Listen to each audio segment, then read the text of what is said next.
கிருபை நிறைந்த எங்கள் அன்பின் ஆண்டவரே, ஆராதனை வேலைக்காக நாங்கள் நன்றியோடு உம்மை துதிக்கிறோம், உம்மை ஸ்தோத்திரிக்கிறோம்.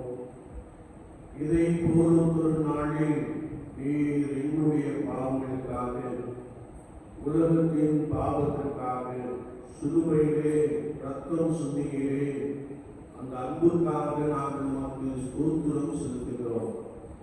இரத்தத்தினாலே மீட்கப்பட்டவர்களாக நம்மை ஆராதிக்க ஆண்டவர் இந்த நாளிலும் நீர் எங்களுக்கு அதிகமாய் உதவி செய்கிறீர். நாங்கள் நமக்கு ஸ்தோத்திரம் செலுத்துகிறோம். இந்த காலை வேளையிலே சமூகத்திலே வந்து காத்திருக்கிறவர்களுக்காய் ஸ்தோத்திரம். எங்கள் ஒவ்வொருவரையும் பரிசுத்தப்படுத்துவீராக. நாங்கள் ஆவியினாலே ஆராதனை செய்ய தேவ ஆவியானவர் எங்களுக்கு அனுக்கிரகம் செய்யும்படியாய் வேண்டி நிற்கிறோம். அதற்காக எங்கள் முற்றிலுமாய் திரு சமூகத்திலே காட்டி அர்ப்பணிக்கிறோம், பரிசுத்தப்படுத்தும். ஆராதனையை நீரே பிரசன்னராயிருந்து எங்களை நடத்துவீராக.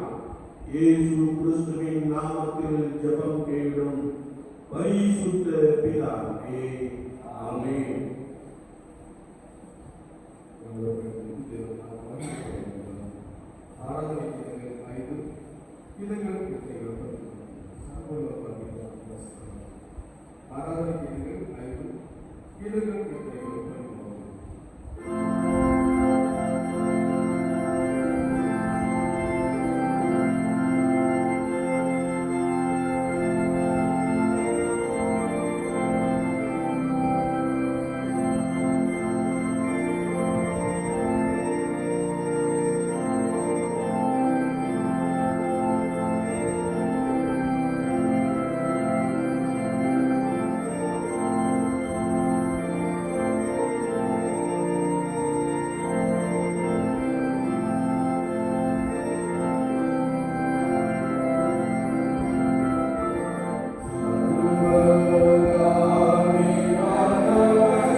வெட்கப்பட்டு போவதில்லை என்றும் சொல்கிறார். கரம் உங்களோடு உங்களை பலமாய் நடத்தும். நான் நம்புகிறது அவராலே வரும் என்ற வசனத்தின்படியே ஆண்டவர் இந்த நம்பிக்கையை இந்த காலை வேளையிலே கனப்படுத்துகிறார். கரங்களை தட்டி அப்படி நாம சூழ்நிலைப்போம். அல்லேலூயா, அல்லேலூயா. இந்த காலை வேளையின் சத்தியம் நாம் தியானிக்கும்படியாய் தெரிந்து கொண்ட கர்த்தருடைய வார்த்தை அப்போஸ்தலர் நடவடிக்கைகளின் புத்தகம் 5ஆம் அதிகாரம் 32ஆம் வசனம் இப்படி சொல்கிறது: தேவன் தமக்கு கீழ்ப்படிகிறவர்களுக்கு தந்தரின பரிசுத்த ஆவி என்ற ஒரு வசனத்தை நாம் இங்கே வாசிக்க முடியும்.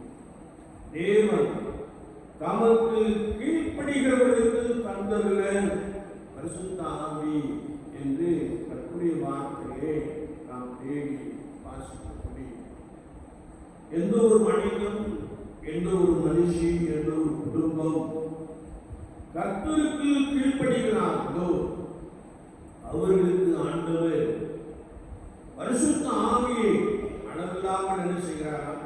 கொடுக்கிறார் என்று வசனம் நமக்கு தெளிவாய் கற்றுக் கொடுக்கிறார். ஒருவேளை கர்த்தருக்கு கீழ்ப்படிய வேண்டும் என்றால் நாம் கர்த்தருடைய சத்தத்தை கேட்கிற ஒரு நபராக என்ன செய்யணுமா? இருக்க வேண்டும்.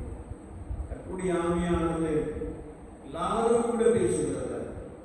வேதத்தை வாசிக்கின்ற பொழுது பரிசுத்த லூக்கா சுவிசேஷம் 19ஆம் அதிகாரத்திலே ஜனங்களால் பாவி பாவி பாவி என்று சொல்லப்பட்ட சகீமிடத்திலே ஆண்டவராகிய இயேசு கிறிஸ்து சென்று அவனோடு கூட பேசி அவனோடு கூட தங்கினார். கரங்களை தட்டி ஆண்டவரை சோதரிப்போம். அல்லேலூயா.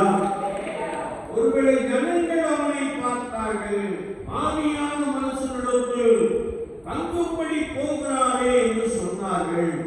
ஆனால் ஆவிகளை ரட்சிக்கும்படியாகவே இயேசு கிறிஸ்து இந்த உலகத்திற்குள்ளே வந்தார் என்று வசனம் நமக்கு காரணமாக கற்றுக் கொடுக்கிறார். பரிசுத்த ஆவியானவர் நம்மை பலமாய் நிரப்பி வழிநடத்த வேண்டும் என்றால் நாம் கர்த்தருடைய சத்தத்தை கேட்கிறவர்களாக இருக்க வேண்டும். கர்த்தருடைய சத்தத்தை எப்படிலாம் நாம் கேட்க முடியும்? நம்மள பெரும்பாலும் ஆலயத்திற்கு வருகின்ற பொழுது, ஆலய ஆராதனையிலே கலந்து கொள்ளுகின்ற பொழுது கர்த்தருடைய வசனத்தை நாம் என்ன செய்கிறோம்? கேட்கிறோம். ஒருவேளை சபை ஊழியர் மூலமாய், குருவானவர் மூலமாய், ஒருவேளை பாஸ்டிங் பிரேயருக்கு வரப்போகிற தேவனுடைய மனிதர்கள் மூலமாய், அல்லது ஆலயத்திலே ஒரு மணி ஒருக்கா அடிக்கிற அந்த மணி யோசைக்கு பின்பதாக சொல்லப்படுகிற வசனத்தின் மூலமாய் நாம் கர்த்தருடைய வார்த்தையை செய்கிறோம், கேட்டுக்கொண்டே இருக்கிறோம். அப்படி என்றால் நாம் கர்த்தருடைய வசனத்தை அல்லது கர்த்தருடைய வார்த்தையை நாம் கேட்கிறோம்னா அவருடைய சத்தத்துக்கு என்ன செய்ய வேண்டுமா? கீழ்ப்படிய வேண்டும் என்று சொல்லி கர்த்தருடைய புஸ்தகத்திலே நாம் தேடி வாசிக்க முடியும். ஆதாரமாக 1 சாமுவேல் புஸ்தகம் 15ஆம் அதிகாரத்தை நாம் திருப்பிக் கொண்டிருக்கின்ற பொழுது அங்கே கர்த்தருடைய வார்த்தை சொல்லுகிறது.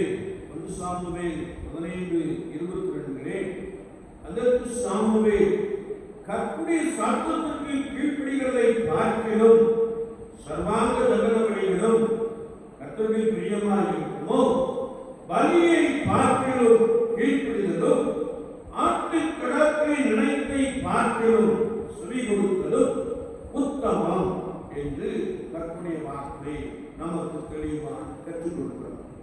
ஒருவேளை நான் கர்த்தருக்கு செலுத்துகின்ற துதி ஸ்தோத்திர பலி, கர்த்தருக்கு செலுத்துகின்ற காணிக்கைகள் அல்லது பொருத்தனைகள், இவை எல்லாவற்றை பார்க்கிறோம் கர்த்தருடைய சத்தத்திற்கு கீழ்ப்படியுதல் உத்தமம் என்று வசனம் நமக்கு ஆழமாக கற்றுக் கொடுக்கிறோம். ஆமென். அல்லேலூயா. 15ஆம் அதிகாரத்தை நாம் திருப்பிக் கொண்டிருந்த பொழுது சாமுவேல் தீர்க்கதரிசி சவுல் ராஜாவை பார்த்து சொன்னபோது, நீ அமலேக்கியர் மீது படையெடுத்து சென்று அமலேக்கியருக்குள்ளே எல்லாவற்றையும் செய்யலாம் சுட்டரித்துக் கொள்ள வேண்டும் என்று சொல்லுகிற ஒரு வார்த்தையை நாம் இங்கே வாசிக்க முடியும். ஆனால் இந்த சவுல் ராஜா அமலேக்கியர் மீது போர் தொடுக்கிறார், அமலேக்கியர்களை மேற்கொள்கிறார், அவர்களை முறியடிக்கிறார். ஆனால் அவருடைய கால்நடைகளிலே ஒருவேளை கொடுத்த ஆடுகளை அவர் என்ன செய்கிறாரா, பிடித்துக் கொண்டு வந்து விடுகிறார். இல்லையா? தீர்க்கதரிசி சொன்னார், இது எல்லாவற்றையும் செய்யணும், சங்கரித்து போட வேண்டும். ஒருவேளை கொள்ளை பொருள் ஒன்றையும் கொண்டு வர கூடாது என்று நான் எடுத்துக்கொள்கின்ற பொழுது, இவர் ஒருவேளை ஆண்டவருடைய கிருபையினாலே அமலேக்கியர்களை மேற்கொண்டார். ஆனால் கர்த்தருடைய வார்த்தை சொல்லுகிறது, அங்கே இருந்த ஆடுகளில் முதல் தரமானவைகளை பிடித்துக் கொண்டு என்ன செய்தாராம், வந்து விட்டாராம். வேதத்திலே நாம் வாசிக்கிறோம், சவுல் சவுலிடத்தில் போனார். சவுல் அவனை நோக்கி, நீ கர்த்தரால் ஆசீர்வதிக்கப்பட்டவர், கர்த்தருடைய வார்த்தையை நிறைவேற்றினேன் என்றார். இந்த சவுலிடத்தில் போய் சவுல் சாமுவேலை நோக்கி சொல்கிறார், நீர் கர்த்தரால் ஆசீர்வதிக்கப்பட்டவர், நீ சொன்னபடி நான் வார்த்தையை நிறைவேற்றி விட்டேன் என்று சொல்கிறார். ஆனால் அதற்கு சாமுவேல், அப்படியானால் என் காதுகளில் விழுகிற ஆடுகளின் சத்தமும் எனக்கு கேட்கிற மாடுகளின் சத்தமும் என்ன என்றால், அதற்கு சவுல், அமலேக்கியரிடத்திலிருந்து அவைகளை கொண்டு வந்தார்கள், ஜனங்கள் ஆடு மாடுகளின் நலமானவைகளை தேவனாகி கர்த்தருக்கு பலியிடும்படிக்கு தப்ப வைத்தார்கள், மற்றவைகளை முற்றிலும் அடித்து போட்டோம் என்றார். ஆண்டவருடைய அல்லது கர்த்தருடைய மனிதனுடைய அல்லது கர்த்தருடைய தீர்க்கதரிசியுடைய வார்த்தைக்கு கீழ்ப்படியாமல் ஜனங்கள் என்ன செய்தார்கள், உமக்கு நலமானதை கொண்டு வந்தார்கள். உமக்கு என்றால் கர்த்தருக்கு பலியிடும்படியாக கொண்டு வந்தார்கள் என்று சொல்லுகிற ஒரு வசனத்தை நான் இங்கே வாசிக்க முடியும். ஆனால் ஒருவேளை கர்த்தருடைய சத்தத்திற்கு அல்லது கர்த்தருடைய தீர்க்கதரிசியின் சத்தத்திற்கு செவி கொடுப்பதற்கு பதிலாக அவருடைய வார்த்தைக்கு கீழ்ப்படியாமல் உள்ளை பொருளை கொண்டு வந்தார் என்று வேதத்திலே நாம் வாசிக்க முடியும். எனவேதான் கர்த்தருடைய வார்த்தையை நாம் வாசிக்கிறோம். இங்கே சாமுவேல் தீர்க்கதரிசி சொல்கிறார், ஜனங்களோடு தேவனாகிய கர்த்தருக்கு கில்காலிலே பலியிடுவதற்காக உள்ளையில சாவ தீட்டாலும் ஆடு மாடுகளில் பிரதானமானவர்களை பிடித்துக் கொண்டு வந்தார்கள் என்றார். அதற்கு சாமுவேல், கர்த்தருடைய சத்தத்திற்கு கீழ்ப்படிகிறதை பார்க்கிறோம், சர்வாங்க தகன பலிகளும் கர்த்தருக்கு பிரியமாய் இருக்கிறோ பலியை பார்க்கிறோம், கீழ்ப்படிதலும் ஆட்டு கடாக்களின் நினைத்தை பார்க்கிறோம், செவி கொடுத்ததும் உத்தமம் என்று சொன்னார். அல்லேலூயா. என்னை கேட்டுக் கொண்டிருக்கிற அன்பு சகோதரனே சகோதரியே, நாம் விசுவாச வாழ்க்கையிலே கர்த்தருக்கு அல்லது கர்த்தருடைய சத்தத்திற்கு கீழ்ப்படிவது நல்லது என்று வசனம் சொல்கிறது. கர்த்தருடைய சத்தத்தை கேட்கணும்னா கர்த்தருக்கேற்ற பரிசுத்தம் நம்மிடத்தில் என்ன செய்ய வேண்டும், காணப்பட வேண்டும். இல்லை என்றால் நாம் பரிசுத்த வேதாகமத்தை வாசிக்கின்ற பொழுது கர்த்தருடைய ஆவியானவர் நம்மோடு கூட பேசுகிறவராக இருக்கிறார். அந்த ஆவியானவருடைய சத்தத்திற்கு நாம் கீழ்ப்படிந்தால் நாம் கர்த்தருடைய பார்வையிலே உத்தமமான மனிதர்களாக மனுஷிகளாக காணப்படுவோம் என்பதை குறித்து பரிசுத்த வார்த்தை நமக்கு ஆழமாக கற்றுக் கொடுக்கிறது. ஆமென். அல்லேலூயா. எனவே தீர்க்கதரிசி சொல்லுகிறார், இந்நாட்களிலே ஒருவேளை நீ கர்த்தருக்கு கீழ்ப்படியவில்லை, நீ மிகவும் வேகமாக செயல்படுகிற ஒரு மனிதனாய் காணப்படுகிறாய். இருக்கிறது.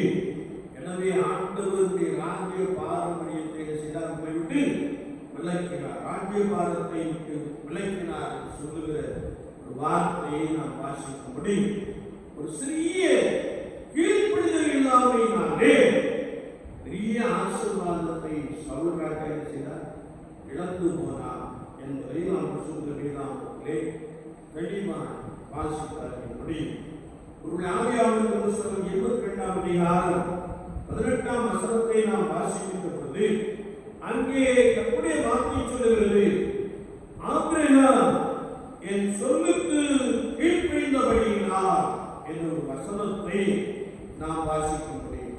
ஆபிரகாம் என் சொல்லுக்கு கீழ்ப்படிந்தபடியினார் உன் சந்ததிக்குள் பூமியில் உள்ள சகல ஜாதிகளும் ஆசீர்வதிக்கப்படும் என்று என் பேரை ஆணையிட்டேன் என்று கர்த்தர் சொல்கிறார். ஆபிரகாம் கர்த்தருக்கு கீழ்ப்படிந்தார். ஒருவேளை ஆபிரகாமுக்கு 100 வயதாகிவிட்டது என்று வேதம் சொல்கிறது. ஆபிரகாம் 100 வயதாகிவிட்டபோது ஆபிரகாமுக்கு ஆண்டவர் ஈசாக்கை செய்தார், கொடுத்தார். அவன் விசுவாசிகளின் தகப்பன் என்று அழைக்கப்படுகிறான். அந்த ஈசாக்கை தனக்கு பலி செலுத்தும்படியாய் ஆண்டவர் ஆபிரகாமிடத்திலே கேட்டபொழுது அவன் மாத்திரம் சொல்லாமல் தன்னுடைய ஒரே மகன், இல்லையா, பத்திரிகையில் அடிக்கும்போது சிலர் இப்படி அடிப்பாங்க, ஏக சுதன். ஏக சுதன் நம்ம என்ன அர்த்தம்? ஒரே பையனா, ஒரே பையனா. இங்க வசனம் அப்படியே இல்லையா? தன்னுடைய ஒரே மகனை ஒருவரை ஆண்டவருக்கு பலி செலுத்தும்படியா அவன் ஆயத்தப்பட்டான். அவன் ஆயத்தப்பட்டு பலிபீடத்திலே தன்னுடைய மகனை விளக்கின பொழுது கர்த்தருடைய வார்த்தையை நாம் வாசிக்கிறோம். இந்த ஆதியாகம புத்தகம் 22ஆம் அதிகாரம் 12ஆம் வசனத்திலே அப்பொழுது அவர் பிள்ளையாண்டான் உன் கையை போடாதே. கர்த்தருடைய தூதனானவர் அங்கே வந்து குறிப்பிட்டிருந்த ஒரு காட்சியை நாம் பார்க்கிறோம். எல்லாம் ஆயத்தம், பலி செலுத்துவதற்காக கட்டியை எடுத்துக் கொண்டான்.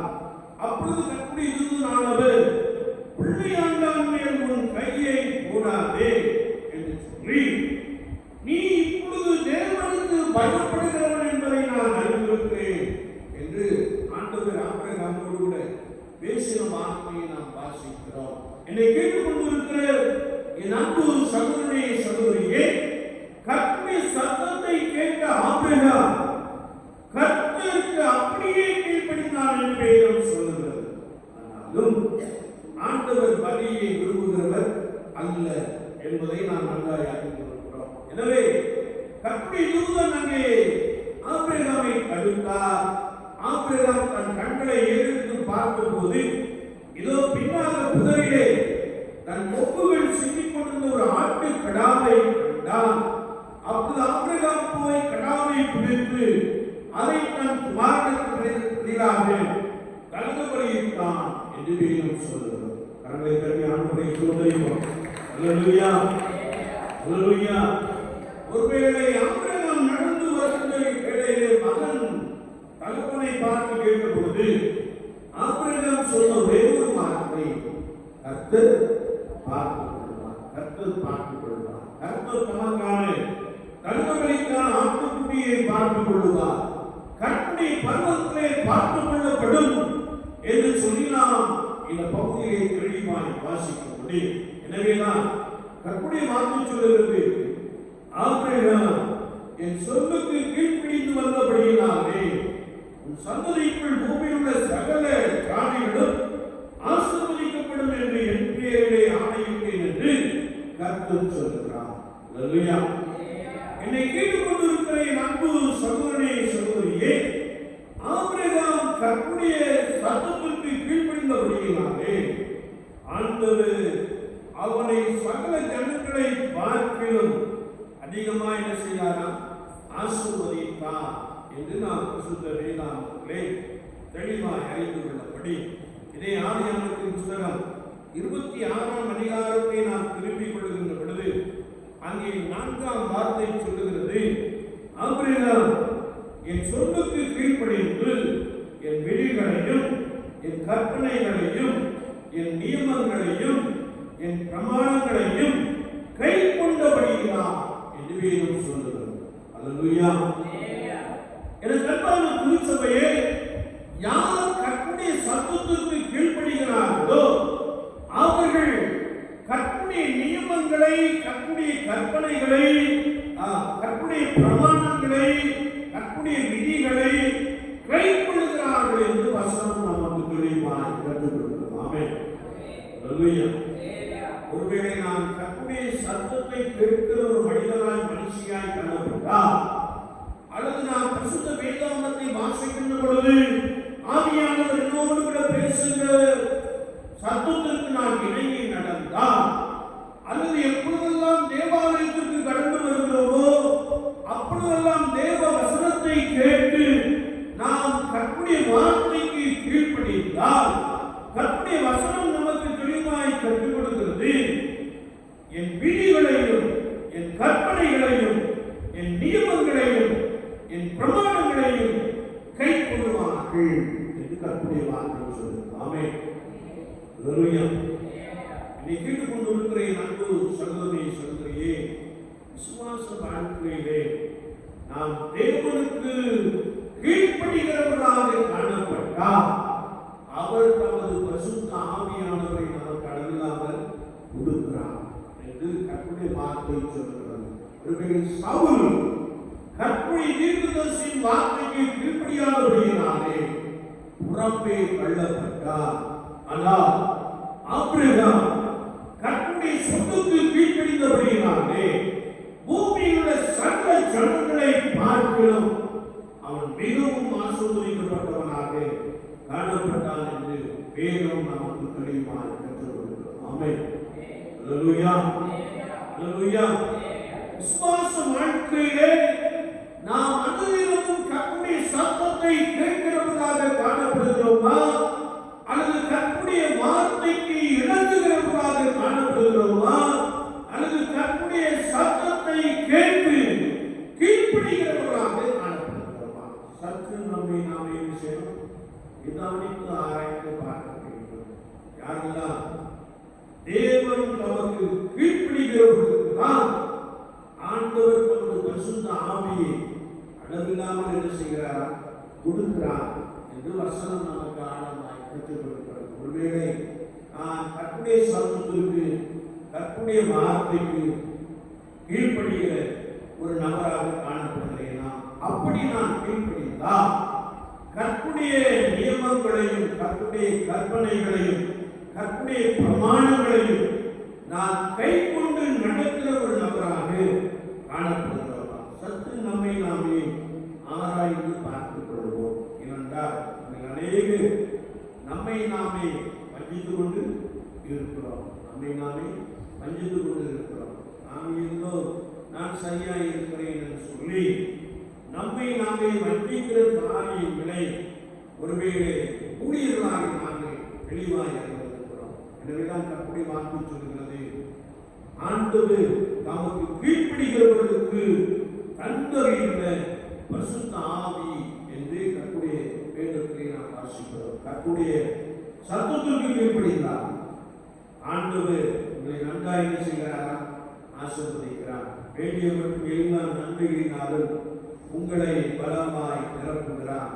எனவேதான் கர்த்தருடைய வார்த்தை சொல்கிறது, ஒருவேளை கர்த்தருடைய சத்தத்திற்கு நாம் கீழ்ப்படிய வேண்டும்.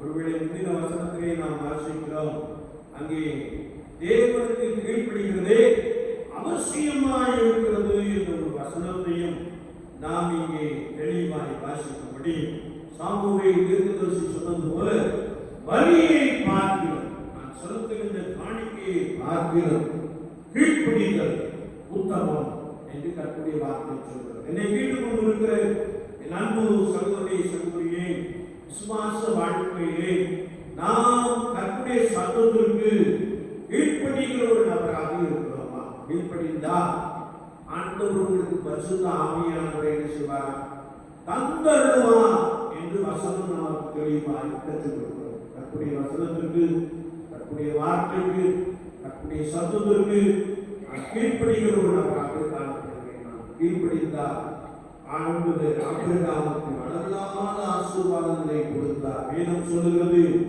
ஆபிரகாமுக்கு லோத்துக்கு ஆண்டவர் கொடுத்த ஆசீர்வாதத்தை பூமி தாங்கக்கூடாது என்று வசனம் சொல்கிறது. சுமாச வாழ்க்கையிலே நாம் கர்த்தருடைய சத்தத்துக்கு கீழ்ப்படிவோம், கர்த்தருடைய வார்த்தையை வாசித்து அவருக்கு நாம் கீழ்ப்படிவோம்.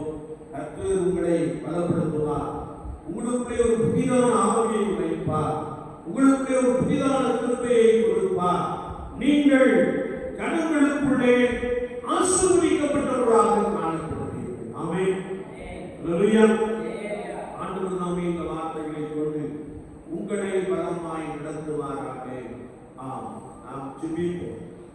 நேசிக்கிற நல்ல ஆண்டவரே, இந்த காலை வேளைக்காக நாங்கள் உமக்கு ஸ்தோத்திரம் செலுத்துகிறோம்.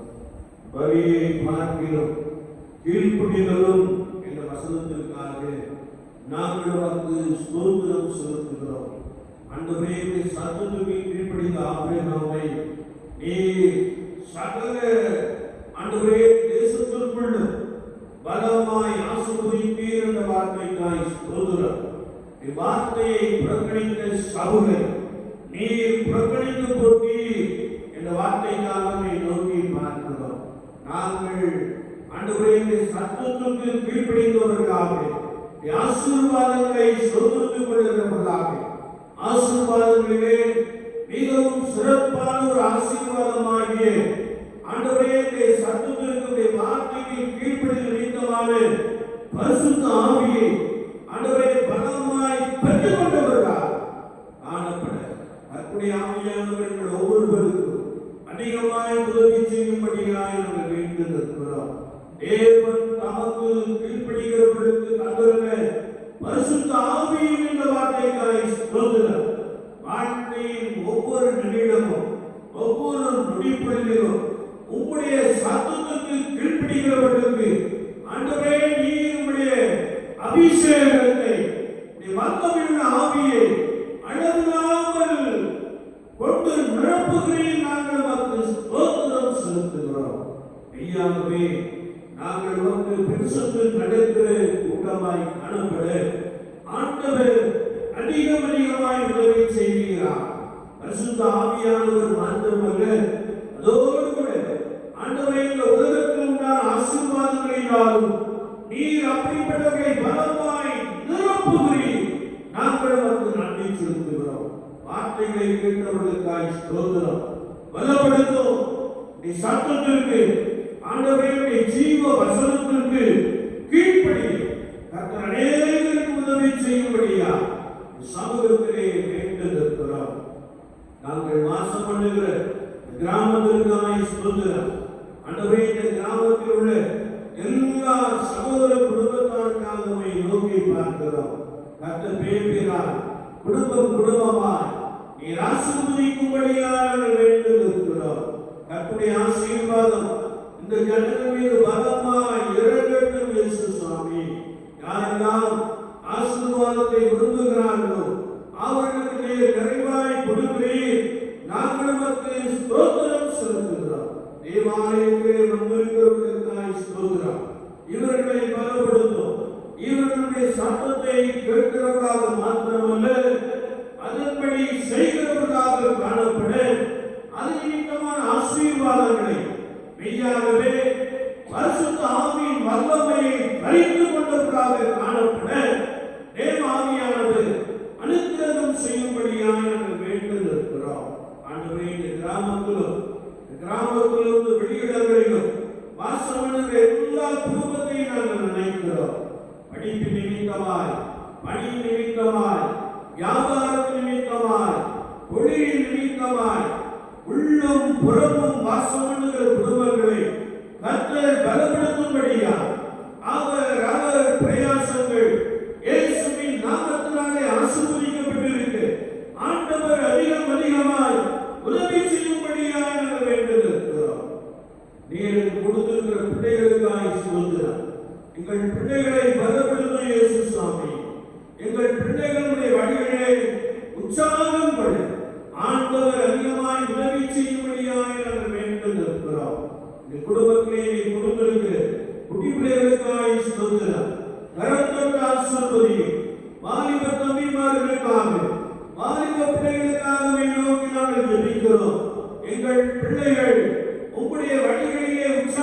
மாத்திரமல்ல, இந்த வசனத்தை வாசித்து தியானிக்க அது நிமித்தமாய் எதிர்காலத்திலே கனமுண்டிய மனிதர்களால், கல்விமான்களின் நாவை உடையவர்களால், இயேசுவின் நாமத்தினாலே எழுப்பி பிரகாசிக்க கர்த்தர் உதவி செய்யும்படியாக நாங்கள் வேண்டியிருக்கிறோம்.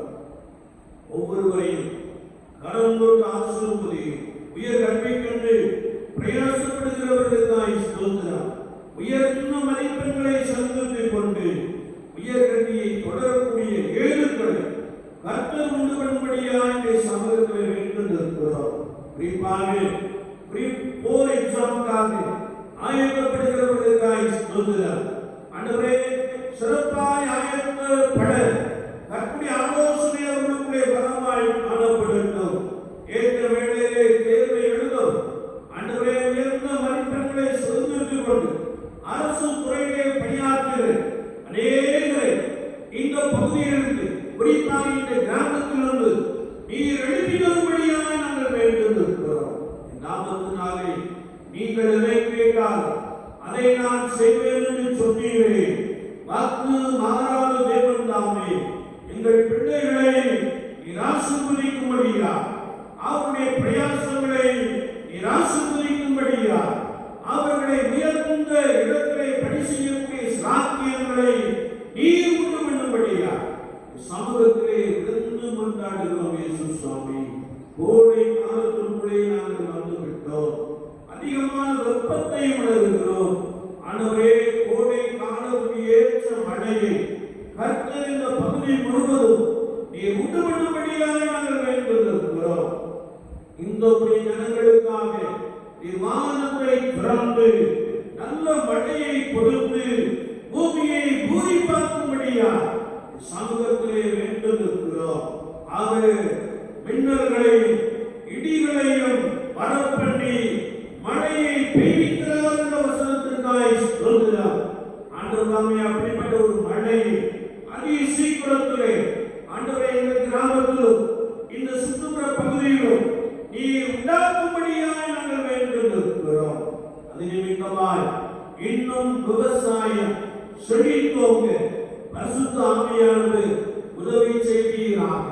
தண்ணீர் நிறைந்த தேவ நதியினாலே அதை மிகவும் செழிப்பாக்குவீர் என்ற வார்த்தையை ஒரு விஷயங்களுக்குள்ளே உறுதிப்படுத்தும்படியாக சமூகத்திலே இருந்திருக்கிறோம். கர்த்தர் பெரிய காரியங்களை செய்வீராக. கர்த்தர் நன்மையான ஈவுகளை பாரத்திலிருந்து ஜனங்களுக்குள்ளே ஒவ்வொரு நாளும் இறக்க பண்ணுவீராக. ஜனங்களுடைய ஜனத்தின் பிள்ளைகள் ஒவ்வொரு நாளும் மிக பலன்களுக்கு அனுபவத்தால் நிரப்பப்படும். கர்த்தர் அதிகமாக உதவி செய்யும்படியாய் சமூகத்திலே வேண்டியிருக்கிறோம். கிருபை பிரசன்னம் அதற்காக ஒவ்வொருவரையும் பலமாய் ஆட்கொள்ளட்டும். இயேசு சுவாமி, தேவாலயத்திலே வந்திருக்கிறவர்களுக்காய் ஸ்தோத்திரம். இவர்களை பலப்படுத்தும். இவர்கள் சந்ததிகளை இந்த பூமியிலே பலப்படுத்தப்பட்டோம். உம்மை ஆராதிக்கிறவர்களுக்கும், உம்மை தொழுது கொள்கிறவர்களுக்கும், உம்மை சேவையானவர்களுக்கும் வித்தியாசத்தை கட்டளையிடுவேன் என்ற வசனத்தின்படியே ஆதோ தினம் உம்மை சேவிக்கிறேன். ஆதோ தினம் உம்முடைய பாதத்தை வந்து காத்திருக்கிறேன். இவர்கள் நிமித்தமான ஆசீர்வாதங்கள் இவர்கள் சந்ததியின் மீது பலமாய் இறங்கட்டும். யோசேப்பின் நிமித்தமாய் பார்வோன் வீட்டையும் அவன் தேசத்தையும் ஆசீர்வதித்தீரே. அப்படியே இந்த ஜனங்களின் நிமித்தமாய் காலை வேளையிலே சமூகத்தில் வந்து காத்தவர்கள் நிமித்தமாய் இந்த கிராமமும் இந்த கிராமத்தில் எல்லா ஜனங்களும் எங்கள் தேசமும் ஆசீர்வதிக்கப்பட்டிருக்கிறது. ஆண்டவர் அதிகமாய் உதவி செய்யும்படியாக எங்கள் வேண்டுகிறோம். இந்த நாளை கரத்தை அர்ப்பணிக்கிறோம். இந்த நாளிலும் கர்த்தருடைய ஆவியானவருக்கு முன் சென்று பலமாய் நடத்துவீராக. இந்த நாளிலும் நாங்கள் நடக்க வேண்டிய வழியை எங்களுக்கு காண்பிப்பீராக. எங்களுக்கு முன்பதாக இருக்கிற பாராளுமன்ற தேர்தலுக்காகவே நோக்கி பார்க்கிறோம். மத்திய அரசாங்கத்திலே நீர் ஒரு மாற்றத்தை உண்டு பண்ணுவீர் என்று சொல்லி நாங்கள் விசுவாசிக்கிறோம். புதிய அரசாங்கம், ஜனங்களை சாய்க்கிற ஒரு அரசாங்கம், ஏழைகளின் மீது கருணையுள்ள ஒரு அரசாங்கத்தை நீர் உருவாக்கும்படியா, நீர் ஏற்படுத்தும்படியா சமூகத்திலே கெஞ்சி பிரார்த்திக்கிறோம் இயேசு சுவாமி. நீ ராஜாக்களை கண்ணி ராஜாக்களை ஏற்படுத்துகிறீர், உமக்கு ஸ்தோத்திரம் செலுத்துகிறோம்.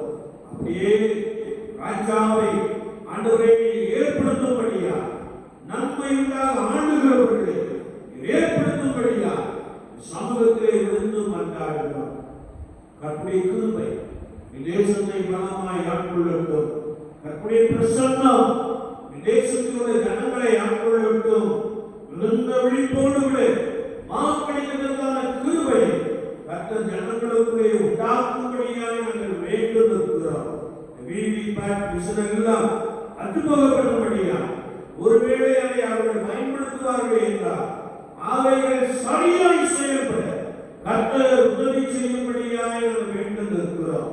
உபாய தந்திரங்கள் யாவும் இயேசுவின் நாமத்தினாலே அர்த்தமாய் போகட்டும். கர்த்தருடைய வல்லமை தேசத்தை சூழ்ந்து கொள்ளும்படியாக நாங்கள் வேண்டும் இருக்கிறோம். ஆண்டுடைய பரிசுத்த கரம் கர்த்தருடைய ஜனங்களோடு பலமாய் நடத்தும்படியாக நாங்கள் ஜெபிக்கிறோம். அவர் உமது மன விருப்பத்தின்படி உனக்கு தந்தருடைய இந்த வசனத்தின்படியே காலை வேளையிலே சமூகத்திலே வந்து காத்திருங்கள். உடைய ஜனத்தின் விருப்பங்கள் உடைய ஜனத்தின் பிள்ளைகளுக்குள்ளே பலமாய் வந்து நிறைவேறும். எங்களை காண்கிறோம், இன்னும் நடத்தும். இயேசு கிறிஸ்துவின் நாமத்தில் ஜெபம் கேளு பரிசுத்த பிதாவே. தேவனுடைய இரக்கமுள்ள கிருபைக்கும் பராமரிப்புக்கும் பாதுகாவலுக்கும் உங்களை ஒப்புக் கொடுக்கிறோம். கர்த்தர் உங்களை ஆசீர்வதித்து காக்க கடவுள். கர்த்தர் தம்முடைய முகத்தை உங்கள் மேல் பிரகாசிக்கப்படி உங்கள் மேல் கிருபையாய் இருக்க கடவுள். கர்த்தர் தம்முடைய முகத்தை உங்கள் மேல் பிரசன்னமாக்கி இப்பொழுதும் எப்பொழுதும் சமாதானம் கட்டளையிடுகிறது.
சமூகத்தில் எப்பொழுதும் பிரீதியாக இருப்பதாக கர்த்தர்